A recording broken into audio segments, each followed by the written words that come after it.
चिरायची, जमीन फाडायची. जमीन चिरणे किंवा जमीन फाडणे त्याला बाळभरणी म्हणतात. जमीन चिरणे किंवा जमीन फाडणे त्याला बाळभरणी म्हणतात. उसाच्या बुडाजवळ माती लावायची नाही.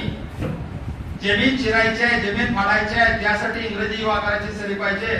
वापसा असताना खताचा डोस टाकून माझा हात दिसतोय असा अवजार तयार करायचा आहे. बिल्डिंगच्या कामाच्या वापरण्यात येणाऱ्या लोखंडाच्या 2 सळ्या किंवा कल्टिवेटरचे 2 दात किंवा बेडगं किंवा कुदळ किंवा टिपलीचे 2 दात असा अवजार चालला पाहिजे. फक्त जमीन चिरली पाहिजे. अवजार जमिनीमध्ये 6 ते 8 इंच गेलं पाहिजे आणि दिवसापासून 6 इंच अंतरावर चाललं पाहिजे. त्याला बाळभरणी म्हणतात. 80 दिवस झाले, 90 दिवस झाले, 100 दिवस झाले, माझ्या हाताकडे लक्ष द्या. सरीमध्ये ऊस आहे, मधला भोंडा दिसतोय, वरंबा दिसतोय. 10 फुटाचे ऊस मोजले, 10 फुटामध्ये 50, 55, 60 ऊस दिसले. भोंड्यावर अवजार चालवा, भोंडा मोडून टाका, सरीमध्ये माती ढकला. त्याला उशिरा येणारा फुटवा थांबवण्यासाठी कच्ची भरणी करणे म्हणतात. मध्यम भरणी म्हणतात उशिरा येणारा फुटवा थांबवायचा. आणि 4 महिन्याच्या उसाला सरीच्या जागी भोंडा करा, भोंड्याच्या जागी सरी करा. त्याला पक्की भरणी म्हणतात. पक्की भरणी करत असताना डब्ल्यूचं यम करायचं आणि भरणी करत असताना भोंडा असा झाला पाहिजे. माझ्या हाताकडे लक्ष द्या. वरती 1 ते 1.5 फुटाचा टॉप तयार झाला पाहिजे. मात्र हाताचा अंदाज दिसतोय अशी भर लागली पाहिजे. केळीच्या बुडाला भर लावतात अशी भर लागली पाहिजे. बऱ्याच शेतकऱ्यांच्या शेतात असं असतं, उसाच्या बुडाजवळ माती जातच नाही. ती भरणी नव्हे, भर अशी लागली पाहिजे. वरती टॉप असा तयार झाला पाहिजे. ती भरणी. भरणीमुळे 5 फायदे होतात. काय फायदा होतो? भरणीमुळे ऊस लोळण्याचं प्रमाण कमी होतं. लोळला तर नुकसान होत नाही. भरणीमुळे टाकलेली खतं मातीआड झाली. भरणीमुळे ऊस तुटेपर्यंत पाणी देणं सोपं झालं. भरणीमुळे खोडव्यामध्ये बुडक्या छाटणीचा अवजार चालवणं सोपं झालं. खोडवं पण चांगलं आलं. भरणीमुळे हार्वेस्टरनं ऊस तोडणं तो सोपं झालं. याला म्हणतात पक्की भरणी. आणि त्याचे फायदे.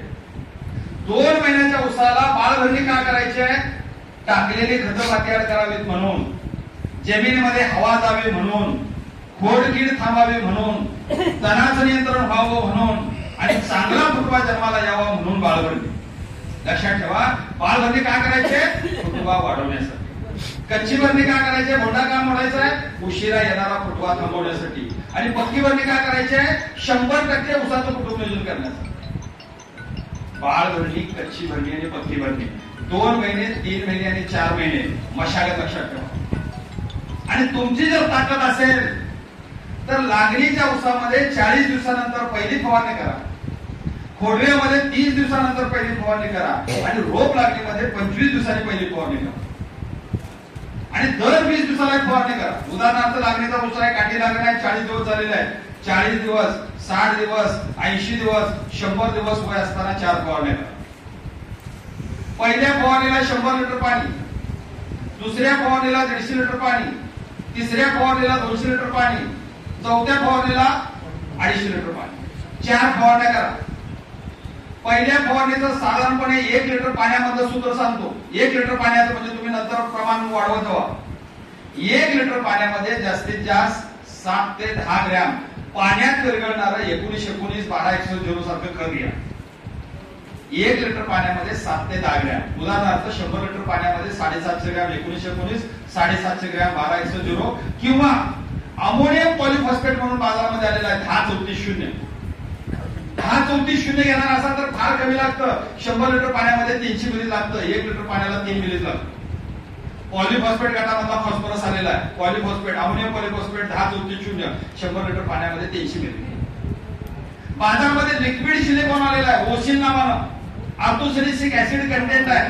1 लिटर पाण्याला 1 मिली. 100 लिटर पाण्याला 100 मिली ओसिल म्हणजे ऑर्थोसिलिसिक ऍसिड कंसात सिलिकॉन. 300 ग्रॅम 10-34-0, 750 ग्रॅम 19-19-19 आणि कुठलेही कीटकनाशक बुरशीनाशक मिसळू शकता. 100 लिटर पाणी आहे तर 150 ग्रॅम 22 आणि 150 मिली क्लोरो 20% वाला असा. असं 40 दिवसाच्या उसाला पहिली फवारणी झाली. 150 लिटर पाण्यामध्ये दुसरी फवारणी करणार असाल तर तुम्हाला 150 मिली ओशिल घ्या, ऑर्थोसिलिसिक ऍसिड सिलिकॉन घ्या 150 मिली. त्यामध्ये 300 मिली 10-34-0 मिसळा. 1 किलो 19-19-19 मिसळा आणि कोणत्याही कंपनीचे कीटकनाशक बुरशीनाशक मिसळा आणि फवारणी करा. 150 लिटर पाण्यामध्ये 150 मिली ओशिल, 1 किलो 19-19-19, 400 मिली 10-34-0 आणि कीटकनाशक बुरशीनाशक 1.5 मिलीनं किंवा 2 मिलीनं किंवा 1.5 ग्रॅमनं किंवा 2 ग्रॅमनं 22 टन असेल, क्लोरो असेल. आणि शेवटच्या फवारणीला 250 लिटर पाण्यामध्ये 2 किलो 13-045 आणि अर्धा किलो कॅल्शियम नायट्रेट. शेवटच्या फवारणीला 200 लिटर 250 लिटर पाण्यामध्ये 2 किलो 13-045 आणि अर्धा किलो कॅल्शियम नायट्रेट आणि त्यामध्ये 500 ml 10-0 मिसळा आणि फवारणी करा. तर या पद्धतीने 3 ते 4 फवारण्या करा. याच्या व्यतिरिक्त बाजारामध्ये खूप चांगले प्रोडक्ट आहेत. बायोस्टॅट कंपनीचं बायोझाय म्हणून आहे, बाजारामध्ये नॅनोयुरिया फवारणीसाठी आलेला आहे. बायोविटा म्हणून बाजारामध्ये आलेला आहे. वसंतदादा शुगर इन्स्टिट्यूट वसंत ऊर्जा आलेला आहे. बाजारामध्ये 1919 आहे, 03234 आहे, 13-045 आहे, कॅल्शियम नायट्रेट आहे. भरपूर काय आहे त्याचा अभ्यास करा आणि 4 फवारण्या करायला विसरू नका. सकाळी 10च्या किंवा संध्याकाळी 4 नंतर. चला आता 4 महिन्याचा ऊस झाला. बघा काय काय शिकलो. 4 महिन्यामध्ये 5 वेळा खतं टाकायला शिकलो. 4 महिन्यामध्ये 4 वेळा फवारण्या करायला शिकलो. 4 महिन्यामध्ये 3 वेळा मशागती शिकलो. बाळ भरणी, कच्ची भरणी, पक्की भरणी. 4 महिन्यामध्ये एकदा तणनाशक मारायला शिकलो. सरीमधलं अंतर वाढवायला शिकलो. टिपणातलं अंतर वाढवायला शिकलो. 8 ते 10 महिने वयाचं कोवळं घ्यायला शिकलो. औषधामध्ये बुडवायला शिकलो. कोणत्या जातीचं घ्यायचं शिकलो. स्वतःचं वेळेला कसं तयार करायचं शिकलो. हे सगळं तुम्ही काय जे काय आतापर्यंत 2 तास ऐकताय, 2 तास घड्याळाकडे आता परत बघितलं, 2 तास झालेलं आहे. हे सगळं शास्त्र पहिल्या 4 महिन्यात. लागणीपासून भरणीपर्यंत काम चांगलं करा. प्रत्येकाच्या शेतामध्ये एकरी 100 टन ऊस आल्याशिवाय राहणार नाही. याला म्हणतात राईट टाइम राईट ऑपरेशन. योग्य वेळी योग्य काम. डायरीमध्ये शब्द लिहून ठेवा. Right time right operation.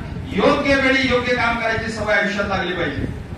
आजचं तणनाशक 15 दिवसांनी चालत नाही, 10 दिवसांनी चालत नाही. आज किंवा उद्या किंवा परवाच मारलं पाहिजे. लक्षात ठेवा. लागणीची तारखेमध्ये 1 महिना लेट झाला तर 7 ते 10 टन उत्पादन कमी. लक्षात ठेवा. बेल निवड करत असताना चुका झाल्या तर तुमची उगवण बिघडली, मूत बिघडला. लक्षात ठेवा. म्हणून आता सांगितलेलं शास्त्र ठेवून काम करा. हे झालं लागणीच्या ऊसामध्ये मूळ. आता थोड्यामध्ये 5